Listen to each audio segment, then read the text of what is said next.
Sir, আপনার জন্য একটা চিঠি এসেছে। আপনার স্ত্রী পাঠিয়েছেন। বিয়ে করে রেখে গেছেন, 6 মাস হয়ে গেল। এটা আমার স্ত্রীর কাছে পাঠিয়ে দাও। ম্যাডাম, আপনার জন্য পার্সেল এসেছে। বউ, এই বোমের পিনটি খোলো, তাহলে আমি ছুটি নিয়ে বাড়িতে আসতে পারবো।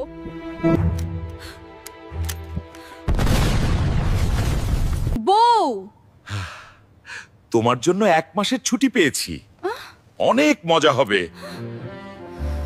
গ্রেনেড মাইরা আমারে শুয়ে রাখছো, মজা কি বাল ছিঁড়া হবে?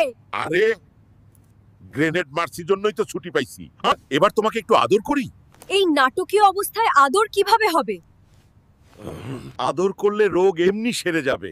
তোমাকে আদর করার জন্যই তো এত কিছু। আমাদের রোমান্স দেখতে হইলে সাবস্ক্রাইব আর কমেন্ট করে জানাবা।